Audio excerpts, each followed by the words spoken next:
Here's what the investigators are doing as I speak. They're trying to get more information about this gunman. They want to know, Bill, where did he get this weapon from? Now, I have heard, I think it was Senator Rand Paul mentioned that he thought it was an AR-15, which is possible because you look at the amount of rounds that was fired. Where did he get the ammunition from? Were there any warning signs? And if there were warning signs, were the warning signs missed?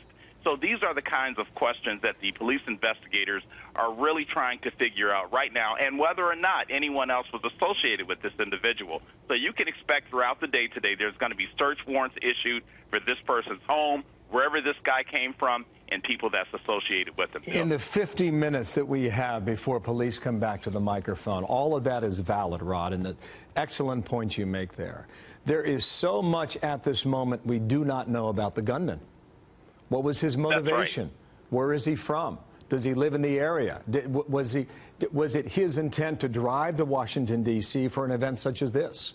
These are questions that police right now are trying to figure out.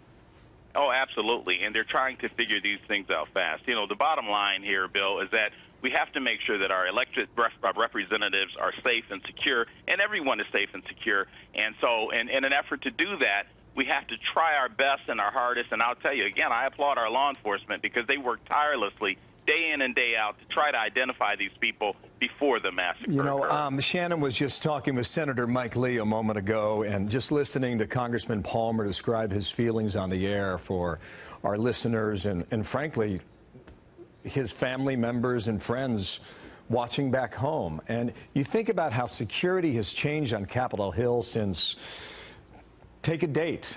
Was it 9/11? Was it prior to that? But you know, clearly over the last 15 or 20 years, the security on Capitol Hill has gotten more and more intense. And oftentimes events like these change our patterns, our behavior, our level of security.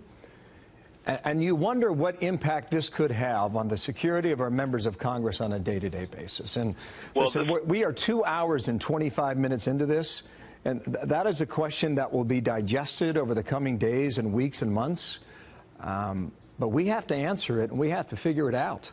Because in a situation like this, as Rand Paul said, this could have been a massacre. Oh, easily. This could have very well had been a massacre. And why do I say that, and why does Rand Paul say that? Because look at the weapon that this guy had. That's what's scary. Look at the amount of ammunition that this guy brought to the scene. This could definitely have been a massacre. But again, because of that courageous Capitol Hill police officer, they were able to stop this gunman before any more bloodshed occurred. But not only at events like this, but even at airports. Bill, you and I have talked about these shooting situations at airports, at schools. So we definitely, as a nation, we need to come together and look at all of these situations and see, can we do a better job at keeping everyone safe? Thank you.